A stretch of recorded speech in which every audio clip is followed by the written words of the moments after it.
Tilon, Tilon.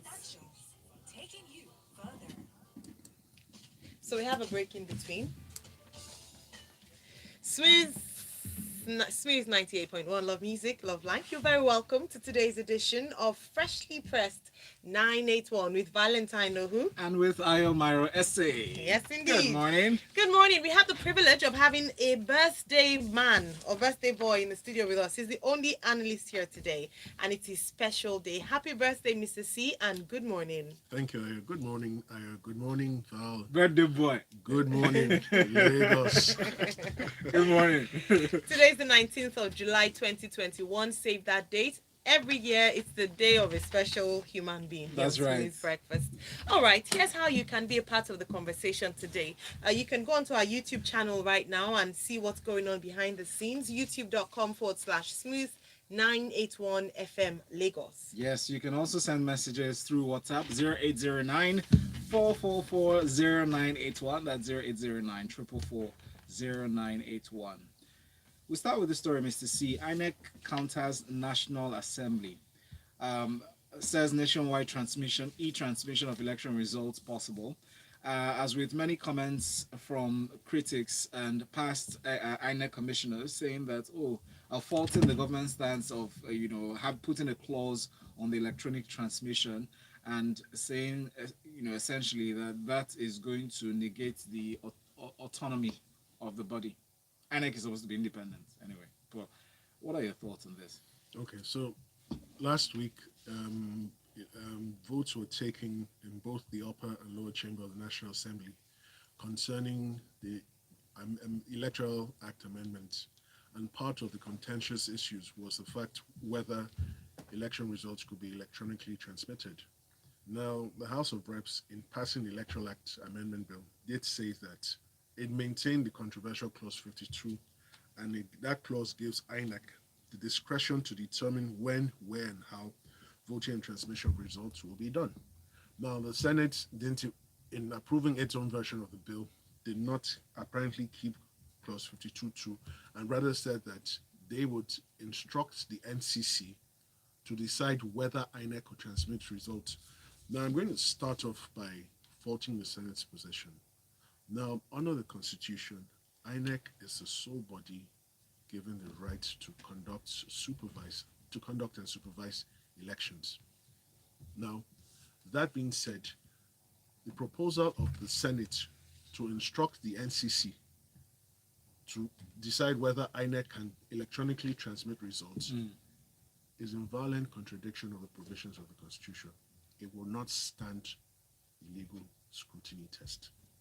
Now, but above all, we need to ask ourselves why our elected representatives against electronic transmission of results. They make it look like the technology for transmitting results electronically is not yet here. As if it's sophisticated. It's not sophisticated. So what you need, a simple phone, is a simple phone with the necessary security framework, right from the polling unit, the results are transmitted. And INEC, incidentally, did say that it's been doing this since 2018. Exactly. How about the argument as to to how strong network is? I'm sure you'd agree with me, Mr. C, that in recent times, telephone network has been really terrible. And following this investigation, results had come out that only 50%, they had 50% capacity. Would you say that it's unfounded or they don't need phone network? They don't need mobile network to transmit results. But data, how about data? They don't need data. What do they need? All they need is internet. Yeah, like that's their own data. private network, rather. Okay, so now they've not deployed their own private network, so they are relying on what's already on ground. Existing framework. Yes, and so what they've said is that only 50, they have capacity for only 50%, which is something that would as interesting. I'm like that you're actually raising these questions, Mr. C. If I can, add to what you just said, which is why I like that Mr. C emphasized the fact that INEC has been practicing this. They've actually been uploading forms EC8A since 2020.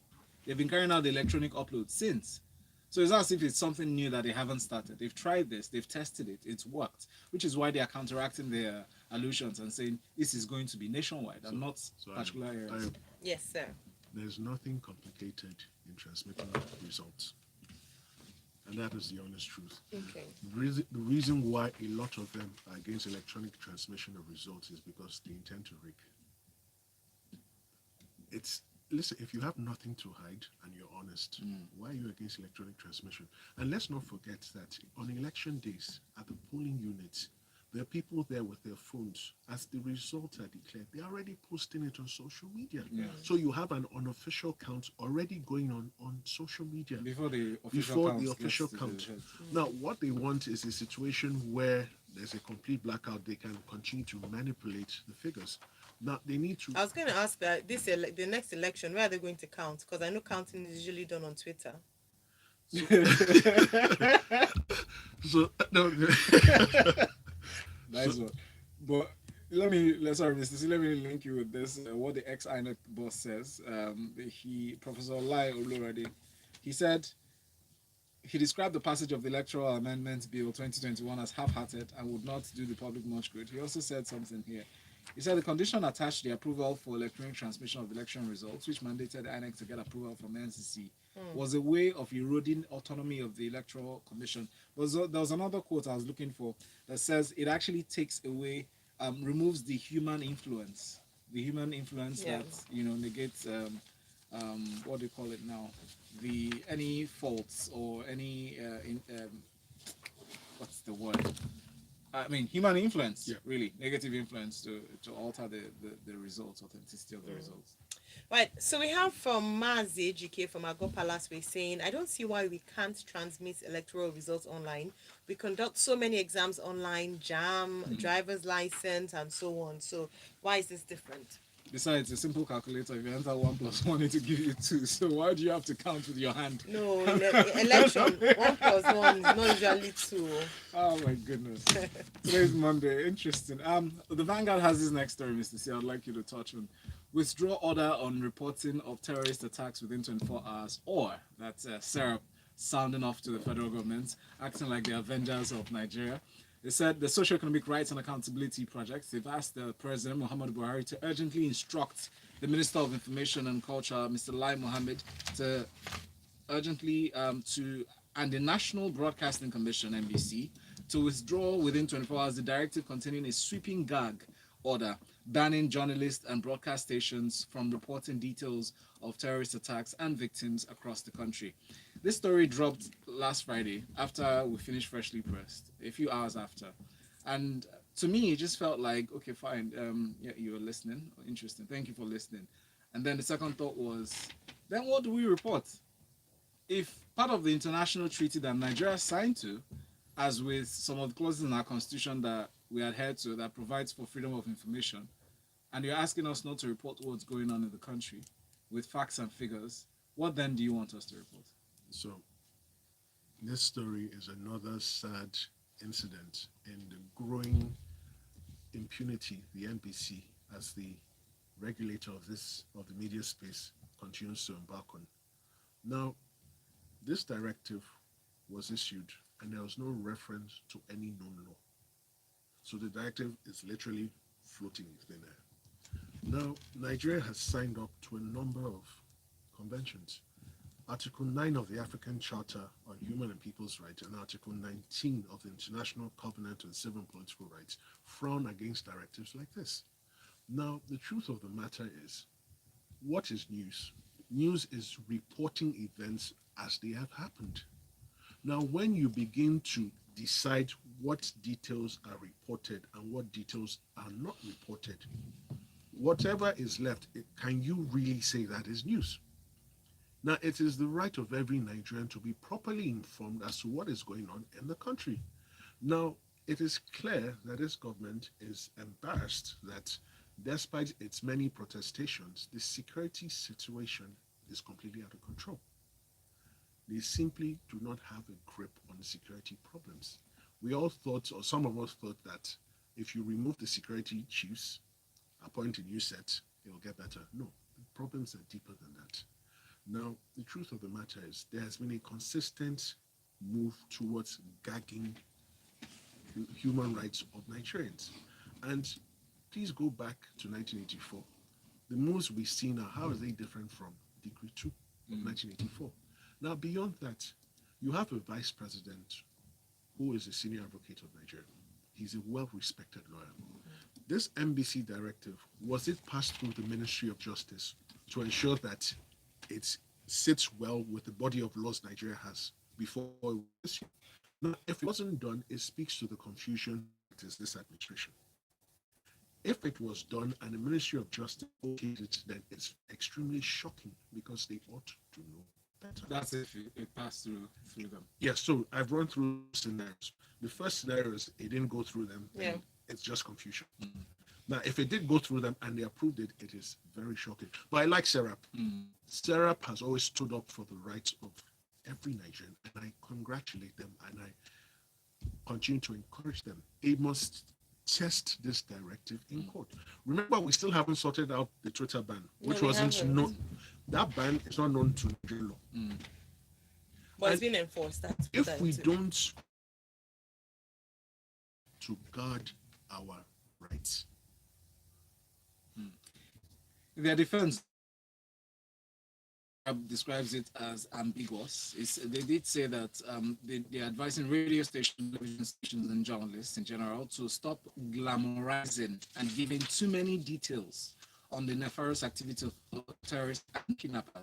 In a conversation I've had with some military experts some 3 years ago, I recall that in this clause, I mean, that glamorizing and giving too many details can be inimical to the effort at curbing insecurity, in the sense that it dampens the trust that locals may have that would have, given them that, made them willing to share viable or vital information with the security authorities. That if you keep talking about unglamorizing the details around insecurity, the locals might actually just, lose that brevity or confidence in security operatives.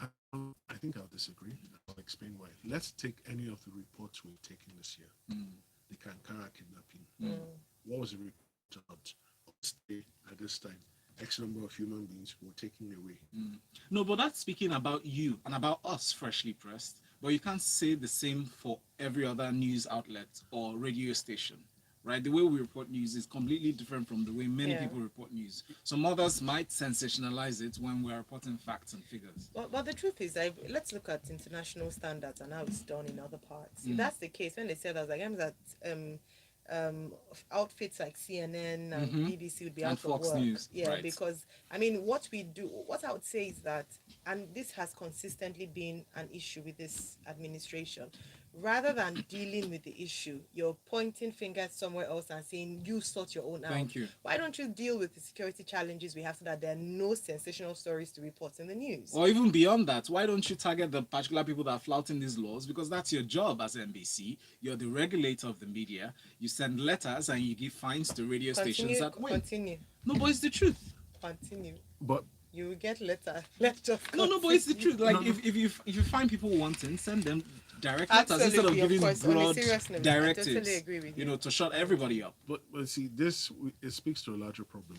We have regulators that are not independent. We don't have strong institutions in this country, and until that happens, imagine an NBC that is so partial and biased. We're heading for bad times. Yeah. Dr. I says, hello, Mr. C. Mr. C is right on the analysis on the NBC directive. It's clear that the APC-led government hates dissent and freedom of information of its citizens. There are laws guiding media practice, so let them enforce it.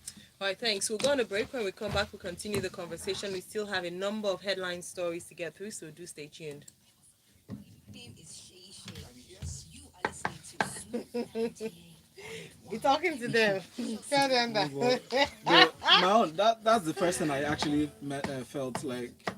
Of course. It's easy to send letters and radio stations. Yeah. Why not continue that way? Pick out the people that are actually going against your regulations, because you have NBC They code, want right? a Blanket ban doesn't blanket work. ban. And that's the solution to a number of things from this government. Blanket ban. Just ban. Blanket ban. It's funny, honestly. Well, apologize. People are saying that the audio is poor. So can we please project our voices? We're coming back now. Well, you heard Ruby Gang. Do not touch that dial. It's still freshly pressed 91 here on Smooth 98.1, part of the Smooth Breakfast Show with Valentine Ohu. And I am Myro Essay. And joining us for analysis this morning, we have Mr. C. Right, before the break, we talked about INEC countering National Assembly on e-transmission of election results, and also Serap asking, advising the Ministry of Information and NBC to withdraw order on reporting of terrorist attacks within 24 hours or. Now, the next story, Mr. C, talks about COVID-19 and the federal government putting Federal Capital Territory, 6 states on red alert over the third wave. The Presidential Steering Committee came out with a statement on Saturday night and said the measure was adopted following the confirmation of the Delta variant of COVID-19 and the rising number of infections and hospitalizations across the country. Your thoughts? Okay, so Lagos, the Delta variant is here, sadly.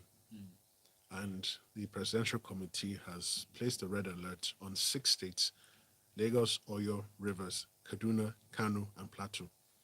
Now, we need to be very careful because this Delta variant is more potent than the previous variants. And personally, I have my doubts as to whether the existing vaccines can deal with the Delta variant. But a bigger question has formed at the back of my mind. And what is that question? With all the tests and certificates you have to present before flying from any point to from one country to another, how is it that the Delta variant got here? yeah. Because you're supposed to present a certificate showing that you've been tested within 48 to 96 hours prior to your flight coming to the country. Which is certify you free. Yes, so if those certificates are correct, how did they get here? We need to investigate that. But above all, the country has really relaxed with regards to COVID-19 protocol adherence. Yeah. And we need to go back. We need to wear the mask all over again. We need to observe social distancing. And I agree that it's very difficult, given our social and cultural norms, to always have that mask on or to observe social distancing. But we need to preserve ourselves first. It's the people that are alive that follow cultures and traditions. Yeah. So, Since we learn lessons from other countries, I guess we should learn from the likes of India. Yes. How they relaxed at I some don't point even and want then us to exploded. even get anywhere close to that. But I hope that what we saw and the news that was reported would help us, would ginger us, if I use that word, to be more careful, to take on precautions. This weekend, I saw a number of events that happened, and unfortunately, it didn't seem like we were on any red alert. Red alert. Just giving kudos to states like Lagos, especially, who they've been stamping down on these things and reiterating the precautions for gatherings to be less than 50, as with other regulations. Now, the Federal Road Safety Commission said they are going to go on the drive to clamp down on driver's license violators and vehicles without speed limiting devices. They said the latter is what I'm not very clear on. Is it all vehicles, both public and private, or is it specific to commercial? just commercial vehicles. Okay, That's it. that's it. So the story, there's really no story here. They're Yes. going to go out and prevent people from driving cars without valid licenses, and where you are caught driving a car without a valid license, you will be prosecuted. For the commercial vehicles, they should have the speed restriction devices installed in their vehicles. Limiting, yeah. So basically, that's it. It's Just an announcement. A straightforward They're story. about to get on the roads, eh? All right. Thank you. Let's talk about something that hopefully is, it's quite is deep and detailed. Presidency attacks Bishop Cooker over statement to United States Congress, Premium Times. The presidency has attacked an influential Catholic cleric, Matthew Cooker, over his recent address to the United States Congress. The presidency accused the cleric of spreading falsehood with the intent to discredit the administration. This statement discredits the administration. Interesting, it's other people that are discrediting, not the administration itself. But beyond that, what had happened was that Mr. Cooker had in a virtual appearance for the American lawmakers criticized President Muhammadu Buhari's handling of the security situation in Nigeria. He also alleged that President Buhari was nepotistic in key appointments and favored Muslims over Christians. In a statement, in a press release titled "Response by the Presidency to the Statements Made by Bishop Kuka before the United States Congress," they gave a detailed response from the presidency. Mr. C, Disappointing. yes, disappointing. They accused him, say a number of falsehoods were told by the revered cleric. But please take us through your thoughts on this response. Okay, so Father Cooker addressed the US Congress in a virtual meeting last week, and he expressed the mindsets of the average Nigerian. He did state that Well, that's a bit. You can't really say that's because it's not fact based, except we've done proper research to see that that's what the average Nigerian, or that's what we think. Then I don't think it's fair to say the average Nigerian. some Nigerians, Okay, thank you, but okay, if it makes you happy, some Nigerians. thank you. So, what did Father Cooker say? He said that the North is being invaded by armed bandits. Is that true? Yes, it is, sadly. He said that the president has shown nepotism in his appointment as he appoints only people that share the same religion with him into key political offices. Again, is that true? It is very true. He then said that for the first time in Nigerian history, the president, Senate president, and the speaker are all Muslims. And he failed to add something. The chief judge of the the chief justice of Nigeria, no, the chief justice Okay. is a Muslim. So literally, all the heads of the various arms of government are Muslims. But would you hold on? Would you say? I mean, the president didn't appoint the Senate president. The president didn't appoint the Speaker of the House of Representatives. So it was a choice. They got there by election. So you can't really put that as being the fault of the president. No, so I haven't said it's his fault, but this is the reality on the ground. Okay. Most of the service chiefs are from the north, right? And you would think that given the continued security challenges we face, that they would revisit the security architecture. No. Now, of course, Daba Shehu comes out and attacks him, saying that he went there and spread falsehoods. I disagree. That the man doesn't go there to support your government doesn't mean that he spread falsehood. What did he say that was a lie? I'm yet to see it. Now, the president and his administration need to understand something, right? When the average Nigerian sees what goes on every day, we read the reports, and even the reports that don't make it into the press. Yeah. We have people who live in those areas. Now, last week, the emir of Kajuru was kidnapped from his palace. Yes, he was returned the day after.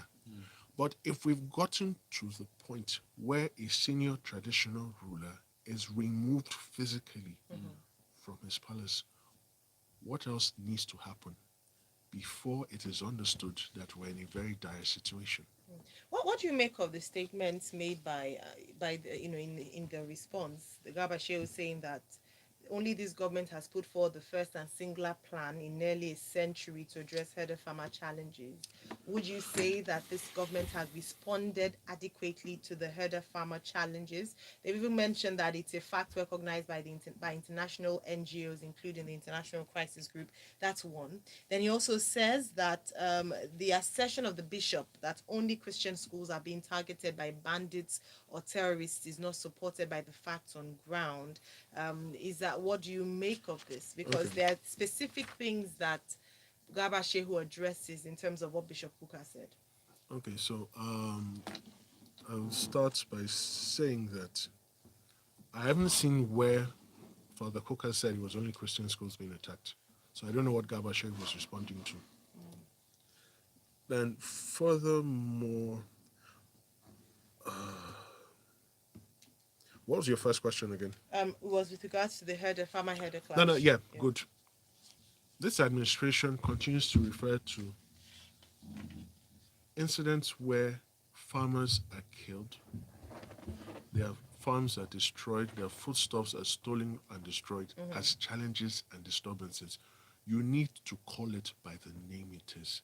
It is criminal murder. It is criminal stealing. Which is why they said we shouldn't be It reporting is on, n- on killings, on terrorist it actions. is not challenges. A challenge is me and Valentine having issues as to where we sit in the studio. That's a challenge. Where you kill innocent people, you take away their farms, you take away their produce. That is not a challenge. So I think So it hasn't been well handled. All right. Let's move on to another story that I think a number of people might be interested in, especially as it affected so many people on Friday, and that's the flood. Prepare for severe floods in September. The Nigeria Hydrological Services Agency, NIHSA, warned on Sunday. The agency said we haven't even reached peak period for rains, as that happens in September. And unfortunately, there are not enough provisions to handle this if this happens. So, Mr. C, I don't know if you were where you were on Friday, because as long as you stepped out of your house anytime on Friday, Saturday, and Sunday, there were, I don't know if people are laughing. This is Because I'm like, say what now? This is not severe flood. What This is more severe than this? Should we start buying canoes now it and rained speedboats? heavily 5 hours, over 5 hours non-stop, 7 hours in Lagos, and it turned the city upside down. We saw pictures, footage, online. What's your take on this? Why are we still talking about flooding in Lagos State? Who is responsible, and what can we do ahead of September if there's anything at all that can be done? okay. So again, commiserations go out to everyone who is trapped in Friday's flood, Friday's downpour. A lot of cars were damaged, a lot of cars were flooded. I was actually out on Friday, but I got home about 1. Lucky. Wow. Now, 1 p.m., yes? 1 p.m. Okay. Okay. Some people go home 1 a.m. I thought it was 1 a.m. Yeah. But the roads, it was horrible. And to now read that is a preview of what is coming. Yeah. Now, Trailer, more like. yeah. Now, the Lagos State government and its agencies are responsible for ensuring that we're prepared for this. Yeah. But guess what? Every year we discuss this, every year we experience it. Now, a lot of the drainages in Lagos are blocked. They don't flow anywhere. They're supposed to flow into canals, Yeah. but they don't, because some people have built structures on them. Some of them are packed with debris, and it's just all over the place. Now, if they haven't gotten ready from the beginning of this year to this point, I'm not really sure. When you say they, who are you talking to? Who are you speaking So to? I'm speaking to the Lagos State Ministry of Environment Okay. and its sister agencies that are responsible for ensuring that the drainages and canals are free That's one. to receive the water. Okay. Now, 2, there's a dam in Cameroon that is going to be opened. That's the lab. When it was opened in 2014 and 2016, there was massive flooding In Lagos. in Lagos. There's a dam in Ogun, there's a dam in Ogun State. It's called the Oyan Dam. It's about to be opened too. When it's opened, there will be flooding. Even beyond the dams or before the dams are open, we are still causing more floods because our practice, our habits. I've said this. I posted on social media. I lost count of how many times I felt like coming down from the car to throw refuse that somebody threw out, a bottle of a drink, a pet's drink that they threw out of their windows back into the car before they called me a madman. So I decided to stop myself. But this is something that most of us do without care, and nobody's seeing us now, so it's fine. The car is moving, it's speedy, nobody can catch up with me, so let me just fling that sachet of water out of the window. We cause it ourselves. We are part of the problem. We're not the entire problem. We're Yeah, part, but we're of, part the of the problem. I think the people who do those things, I think they're mentally challenged because, and I'll explain why. What should be done? We know that they are mad. It's clear. No, no. But what do we do? When you apprehend, I don't think when- they are mad. It's a cultural no, problem. mentally challenged. I didn't It's say a much. cultural. We're just when I say cultural, I mean it's become our culture too. We don't even see it as a bad no, thing. Ayo, they wouldn't do that in their houses. Some do. No, No. no. Would you still be in the middle of your living room? I've No. been to some people's homes. Don't you see that you come down, you travel, the last time you traveled Yeah, abroad, right? yeah. You go back to Nigeria. As soon as you enter the airport, you see people spitting and throwing stuff on the road. Would they do that That's in Dubai? what I'm saying. It's a cultural problem because it's acceptable here. It's seen in quotes to be acceptable Lack here. of consequences. Yes. So because people do it, we don't even know it's a bad thing. It's a culture of impunity. Yes, culture of impunity. Thank you very much. And that's so that we don't also imbibe that culture of impunity by not keeping to time. We have to end the show at this moment. But don't forget at 8:10, that's in 10 minutes, we are going to be taking some comments you couldn't read during Freshly Pressed and also taking phone calls so that you can respond to any of the stories we've looked at this morning. That's right. Stay tuned.